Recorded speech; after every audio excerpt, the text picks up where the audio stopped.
आनंदी या मालिकेत प्रेक्षकांना खूपच असा मस्त जबरदस्त ट्विस्ट आता येताना आपल्याला पाहायला मिळणार आहे. आनंदी ही मालिका खरं तर खूपच अशा मस्त मनोरंजक टप्प्यावर येऊन थांबलेली आहे आणि त्यातल्या त्यात इकडे आता विद्याधर आणि शिल्पाची पोलखोल होताना आपल्याला पाहायला मिळणार आहे. मग तर खूपच मजा येणार आहे.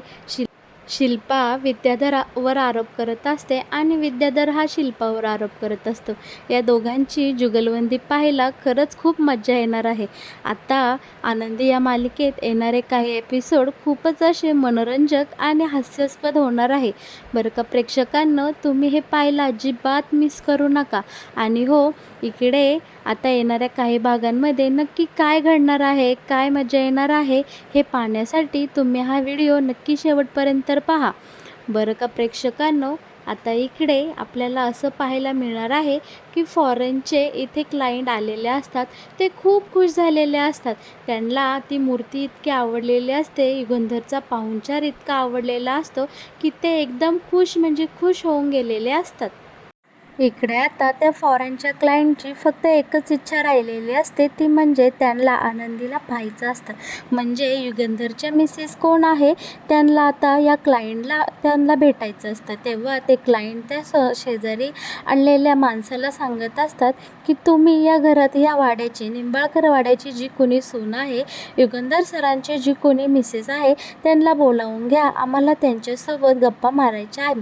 आणि त्यांच्या बोलण्यावरून इकडे आता ते सोबत आलेले सर इकडे युगंधरला सांगतात ट्रान्सलेट करून की या मॅडमला तुमच्या मिसेसला भेटायचं आहे.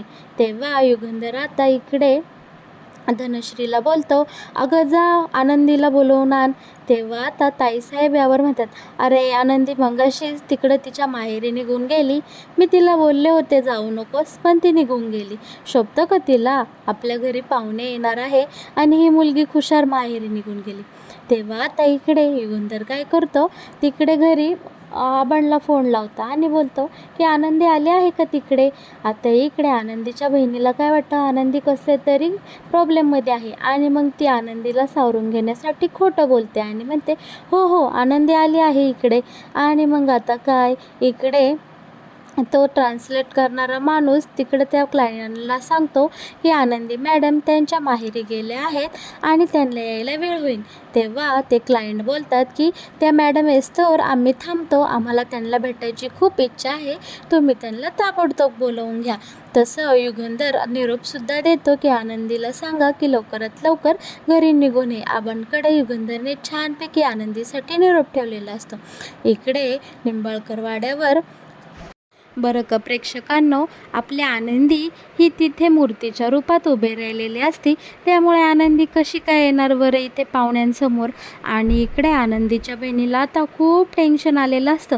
तिला वाटतं की कुठं गेली ही आनंदी, ती धड वाड्यावर नाही, इकडे नाही, मग कुठं गेली माझी बहीण. तर इकडे आता तिची बहीण लगेच शिर्केंना फोन करते आणि आनंदी कुठं आहे हे सांगते आणि घडला सारा प्रकार ती शिर्केंच्या कानावर घालते.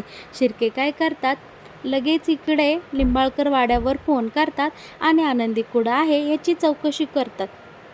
आता शिर्केंच्या सगळा प्रकार लक्षात आलेला असतो आणि शिर्केंना कळलेलं असतं मूर्तीच्या स्वरूपात जी तिथं कोणी उभी आहे ती मूर्ती नसून तिथं आनंदी उभी आहे. शिर्के लगोलग आता हातचं काम ठेवून वाड्यावर येतात आणि वाड्यावर आल्या आल्या इकडे युगंधर शिर्केची ओळख या आलेल्या नवीन पाहुण्यांना करून देतं आणि पाहुणेही खूप खुश होतात शिर्केंना भेटून. आणि शिर्के बोलतात ठीक आहे तुम्ही करा जेवण, मी आलोच मूर्तीकडे जाऊन. आणि शिर्के मूर्तीकडे जाऊन तिथे बघतात तो खरंच तिथं आनंदी उभी असते आणि शिर्केंना खूप वाईट वाटतं. ते बोलतात काय या मुलीने स्वतःचा हाल करून घेतला आहे. ताईसाहेब खूप खूप अति करू लागले आहे आणि त्यांना ना आता खरंच काहीतरी शिक्षा झालीच पाहिजे. इकडे शिर्के आनंदीला बोलतात बाळा तू अजिबात काळजी करू नको, अगं मुली काहीतरी करायचं बाळा, सांगायचं मला. आणि इकडे आता शिर्के आनंदीच्या बहिणीला सोबतच घेऊन आलेले असतात आणि बोलतात, तुझी पाठ राखीन, मी माझ्यासोबत घेऊन आलेलो आहे, आता तीच तुझी काळजी घेईन. इकडे गरमीने आनंदीचा खूप जीव चाललेला असतो, पार नाकातून रक्तसुद्धा येऊ लागलेलं असतं. इकडे शिर्के लगेच सगळ्या लाईटी वगैरे घालवतात, म्हणजे अगदीतली त्या भागातली गरमी कमी होईल आणि लगेच त्या मूर्तीवर पडदा टाकतात, म्हणजे आतमध्ये आनंदीची बहीण येईल आणि आनंदीला सावरेल. आणि शिर्के पुन्हा एकदा तिकडे डायनिंग टेबलपाशी जाऊन उभे राहतात. इकडे जेवता जेवता आता गरिबांचा विषय निघतो, तेव्हा ताईसाहेब म्हणतात, मला ही गरीब लोक अजिबात आवडत नाही. खूप नालायक असतात, खूप खोटं बोलतात आणि श्रीमंताकडनं पैसे उकळतात. मला ना ह्या गरीब लोकांचा तिटकारा येतो. खूप भिकारडे असतात हे सगळं. आणि गरिबांविषयी असं बोलणं ऐकून इकडे आता तो ट्रान्सलेशन करणारा माणूस म्हणतो, ताईसाहेब, तुमचं इतकं वाईट मत का आहे बरं गरिबांविषयी? सगळेच गरीब असे नसतात. आणि इकडे ताईसाहेब जे काही बोलतात ते सगळं आता इंग्लिशमध्ये तो त्या पाहुण्यांना सांगतो आणि पाहुण्यांनाही ताईसाहेबांचा खूप राग येतो. त्यांनाही वाईट वाटतं की ही बाई असं का, इतकं का तिरस्कारवाने बोलत आहे गरिबांविषयी. आणि आता ते पाहुणे ताईला जाब विचारतात, तुम्ही असं का बोलता? तेव्हा इकडे आता युगंधर बोलतो, तिच्याकडे लक्ष देऊ नका, ज्याचे त्याचे विचार असतात, पण आमचे विचार असे नाही आहे, सगळेच गरीब असे नसतात. आणि आता इकडे युगंधर आपला ती उडी बाजू सांभाळून नेतो आणि ताईची बाजू सांभाळून घेतो पाहुण्यांसमोर. पाहुण्यांना मात्र आता फक्त आनंदीला भेटायची आस लागलेली असते. ते सारखे म्हणत असतात की आनंदी कधी येणार, आनंदी कधी येणार. आणि इथे आता तो ट्रान्सलेशन करणारा माणूस मालक साहेबांना म्हणतो की सर, तुमची मिसेस कधी येणार आहेत बरं? त्यांना भेटायचं आहे पाहुण्यांना. आणि आता आनंदी काही पाहुणे निघून जास्तोय येत नाही. आनंदीची बहीण आनंदीला आता प्यायला पाणी देते आणि बोलते, बाळा, अगं काय हे हाल करून घेतलं आहे, धर बरं पाणी पिऊन घे. तेव्हा आता आनंदी तिला बोलते, नाही, नको मला पाणी, माझ्या मालक साहेबांसाठी मी हा अवतार केला आहे, मला अजिबात काही नको, पाणी नको आणि काही नको, फक्त पाहुणे गेले की नाही एवढं मला सांग. आता इकडे आनंदीची ताई सांगू लागते, अगं बाळा, पाहुणे अजून गेले नाही, तुझ्या नाकातून सुद्धा रक्त येऊ लागलं आहे, मला तुझी खूप काळजी वाटत आहे, प्लीज तू थोडंसं पाणी पिऊन घे ना गं. पण इकडे आनंदी मात्र तिच्या निश्चयावर ठाम असते. ती बोलत असते, पाहुणे गेल्याशिवाय मी काही माझं हे रूप आता सोडणार नाही. आणि इकडे आनंदीचे हात पाय थरथर करू लागलेले असतात. इकडे आनंदीच्या ताईला खूप भीती वाटत असते. अखेरीस ती आपली खाली बसते आणि रडत रडत आनंदीचे पाय धरून ठेवते, जेणेकरून आनंदीला मूर्ती बनवून उभं राहण्यासाठी बळ येईल. तिकडे मात्र सगळेजण फक्त आनंदीची वाट पाहत असतात आणि आनंदी मात्र इकडे आपली पुतळा बनवून उभी असते. खरं सांगायचं तर प्रेक्षकांनो, हा सीन पाहताना मनाला खूप वाईट वाटतं. तुम्हालाही वाटलं ना? इतकं वाईट वाटतं ना की अक्षरशः डोळे भरून येतात. आनंदीची अवस्था आता पाहण्याजोगी राहिलेली नसते. तिच्याकडं पाहून डोळे अगदी भरून येऊ लागलेले असतात. आनंदीची बहीण खूप ढसाढसा रडत असते, पण आनंदी मात्र इकडे तिचा हट्ट सोडत नसते. तिकडे आता पाहुणे घरी जायला निघतात. पाहुणे युगंधरला बोलतात, तुम्ही केलेली आमची खातिरदारी आम्हाला खूप आवडली आहे. फक्त एकच इच्छा राहिली की आम्हाला तुमच्या बायकोला भेटायचं होतं, पण त्यांची भेट काही झाली नाही. पण इट्स ओके, पुढच्या वेळेस जेव्हा आम्ही येऊ तेव्हा नक्कीच वहिनींची भेट आम्हाला घडवून द्या. आणि इकडे युगंधर हसत ओके हो बोलतो आणि पाहुण्यांचा निरोप घेतो. इकडे आता युगंधरला आनंदीचा खूप राग आलेला असतो. तो बोलत असतो की आपण एखाद्याला एवढा जीव लावावा, एवढा मान सन्मान द्यावा आणि त्या व्यक्तीला आपली काडीचीही किंमत नसावी. मी इकडे किती फोन केले, आपल्या घरी एवढे मोठे पाहुणे आले आहे आणि या निंबाळकर वाड्याची थोरली सून कुठे गायब आहे. मला आता आनंदीचा खूप राग आलेला आहे. आता इकडे शिल्पाताई लगेच ते भडकलेल्या आगीत तेल ओतत असते आणि आनंदीविषयी इकडे युगंधरचे कान भरत असते. आणि युगंधरसुद्धा आता आनंदीताईचं ऐकू लागतो आणि बोलतो, आजपासून या आनंदी नावाचा आणि ह्या आनंदी नावाच्या व्यक्तीचा माझ्या आयुष्यात सगळा विषय संपलेला आहे. इथून पुढं मला त्या आनंदीचं काही घेणं देणं नाही, असं आता इकडे मालक साहेब बोलतात. तोच तिकडनं मूर्तीकडनं खूप जोरात आवाज येतो, "अगं आनंदी, आनंदी, उठ ना गं आनंदी!" आणि मालक साहेब इकडं खूप घाबरतात आणि धावत पळत हॉलच्या दिशेला पळत सुटतात. आणि काय झालं पाहण्यासाठी ते आता तिथे जातात, तर पाहतात तर काय, आनंदी चक्कर येऊन खाली पडलेली असते आणि आनंदीच्या नाकातून भळाभळा रक्त वाहू लागलेलं असतं. आता मालक साहेब धावत पळत आनंदीजवळ येतात आणि काय झालं विचारतात. तेव्हा इथे आता आनंदीची ताई सांगू लागते, "मालक साहेब, माझी बहीण माझी आनंदी इथे चक्कर येऊन पडली आहे आणि तिच्या नाकातून बघा ना कसं रक्त येत आहे." आणि इकडे मालक साहेब म्हणतात, "आनंदीने एवढा मेकअप का केला आहे आणि ती ह्या अवतारात का इथे पडलेली आहे?" तेव्हा आता इकडे आनंदीची बहीण सांगू लागते, "तुमच्या या निंबाळकर वाड्याची, तुमच्या निंबाळकर खानदानाची इज्जत जाऊ नये म्हणून माझी बहीण आनंदी ही मूर्तीच्या रूपात इथे प्रेझेंटेशनसाठी उभी राहिली आहे. आणि हो मालक साहेब, तुम्ही आणलेले जो पुतळा होता तो दुपारीच फुटला आणि आता तुमची घराण्याची तुमची इज्जत जाऊ नये म्हणून माझी बहीण इथे मूर्तीच्या रूपात तुमच्यासाठी उभी राहिली आहे. आणि आता इतक्या वेळ ती तिथे मूर्ती बनून उभी राहिली की तिच्या नाकातून रक्त येऊन हातपाय कापरून ती चक्कर येऊन पडली आहे." युगंधर आता क्षणाचाही विलंब न करता आनंदीच्या डोक्यावरून हात फिरवतो आणि आनंदीला पटकन उचलून घेतो आणि हॉलमध्ये घेऊन सोफ्यावर नेऊन ठेवतो.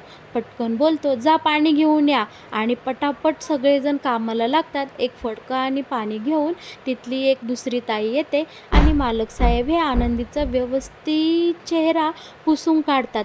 सगळा मेकअप पुसून काढल्यानंतर आता आनंदीला पाणी पाजतात. आता मालक साहेब स्वतःशीच बोलत असतात, "काय ह्या मुलीला करावं? किती बेजबाबदारपणा आहे हिच्यामध्ये. स्वतःच्या जीवाची सुद्धा काळजी नाही या मुलीला. कशासाठी मी म्हणते एवढी धावपळ करायची? अगं आनंदी, किती वेडी आहेस गं तू. उठ लवकर उठ." आणि आता प्रेक्षकांनो, इकडे आनंदी शुद्धीवर येते आणि मालक साहेबांचा पहिला प्रश्न आनंदी शुद्धीवर आल्या असतो, "आनंदी, तू असं का वागलीस? मला खरं खरं सांग. तुला मूर्ती बनून राहायला कोणी सांगितलं?" आता इकडे आनंदी काही बोलणार तोच तिथे आता विद्याधर आलेला असतो आणि विद्याधर हा आनंदीवर खूपच फिदी हसत असतो आणि म्हणत असतो, "काय गे आनंदी, काय हा अवतार करून घेतलास?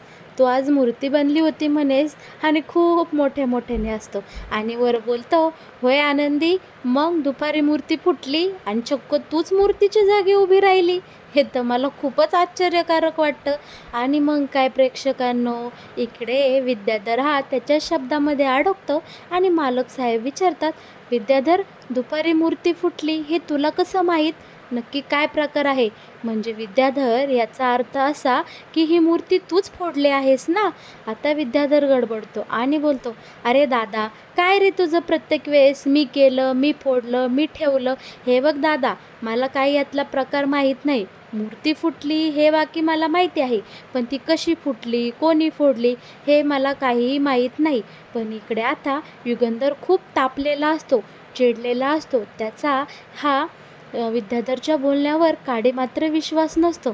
आणि आता इकडे शिर्केंला सगळं काही माहीत असतं, पण सगळं माहीत असूनही शिर्के इथे आता घरगुती मामल्यात काहीही बोलू शकत नसतात. पण इकडे आता युगंधरचा मात्र पूर्णपणे विद्याधरवरच संशय असतो आणि आता युगंधर हा विद्याधरला शिक्षा देणार असतो. तो बोलत असतो की माझ्या आनंदीला तुझ्यामुळे इतका त्रास झाला आहे विद्याधर, आता तुझी काय हयगत नाही. लगेच इकडे विद्याधर बोलतो, "हे बघ दादा, मी आधीही क्लिअर केलेलं आहे, या प्रकरणाशी माझा काडी मात्र संबंध नाही. आनंदीला त्रास व्हावं असं मला मुळीच वाटणार नाही, कारण माझं प्रेम आहे आनंदीवर." आणि इकडे आता युगंधरला तर आणखीच राग येतो आणि आता विद्याधर बोलत असतो, "दादा, यावेळी तुझ्या बहिणीचं कारस्थान आहे हे सगळं काही ताईसाहेबांनी केलेलं आहे. मला यामध्ये ओढू नको. आणि तुला खोटं वाटत असेल ना, तू सगळं सरळ इथे आनंदीला विचार की तिला मूर्ती बनवून तिथे कुणी उभं केलं." आता इकडे युगंधर बोलतो की आनंदी, आता तूच मला काय खरं आणि काय खोटं आहे ते पटकन सांगून टाक. तेव्हा आनंदी बोलते, "मूर्ती कोणामुळं आणि कशी फुटली हे मला माहीत नाही, पण मला मूर्ती बनवून उभं राहायला शिल्पाताईंनी सांगितलेलं आहे." आता इकडे शिल्पाताईंचं काही मात्र खरं नसतं. इकडे आता शिल्पाताई खूप घाबरलेली असते आणि शिल्पाताईला काय बोलावं काय करावं अजिबात सुचत नाही. शिल्पाताई बोलते, "अरे युगंधर, या विद्याधरवर काय विश्वास ठेवतो?" आणि विद्याधरकडे रागारागाने पाहू लागते आणि बोलते, "ह्या नालायकाला मी जेलमधून सोडवलं, एवढी खटाटोप केली आणि हा आज माझ्यावरच उलटला." इकडे आता शिल्पाताई सांगते की युगंधर, मी असं काही केलं नाही. मूर्ती फुटली होती, पण मी आनंदीला मूर्ती बनवून उभं राहायला नाही सांगितलं. मी फक्त तिथं तिला सुचवलं आणि ती मनानेच तिथं मूर्ती बनवून उभी राहिलेली असते. आता इकडे युगंधर शिल्पाताईला आणि ह्या विद्याधरला चांगलंच धारेवर घेतो आणि त्यांना चांगली शिक्षा करताना आता आपल्याला पाहायला मिळणार आहे. सध्या तर युगंधर हा आनंदीला एकदम स्वच्छ पाण्याने पुसून काढतो आणि तिला अंघोळ करायला सांगतो. आणि पहिलं तरी ते आता युगंधर डॉक्टरांना बोलावून घेतो आणि आनंदीच्या काही तपासण्या करून घेतो. तिच्या नाकातून रक्त कशामुळं आले आहे या सगळ्याच्या चौकशा आता युगंधर डॉक्टरांकडनं करून घेतो. आणि युगंधरला आपल्या आनंदीची खूप म्हणजे खूप आता काळजी वाटत असते. त्याला आनंदीची तब्येतीकडं पाहून खूप टेन्शन आलेलं असतं. युगंधर आता हळूहळू आनंदीच्या प्रेमातच पडताना आपल्याला पाहायला मिळणार आहे बरं का तर मग प्रेक्षकांनो, आनंदी या मालिकेत येणारा हा नवीन ट्विस्ट तुम्हाला आवडलं का? आणि हो, आनंदी या मालिकेत येणारे असेच नवनवीन ट्विस्ट पाहण्यासाठी तुम्ही आपल्या या चॅनलला नक्की सबस्क्राईब करा. आणि हो, आपल्या या व्हिडिओला लाईक करायला अजिबात विसरू नका.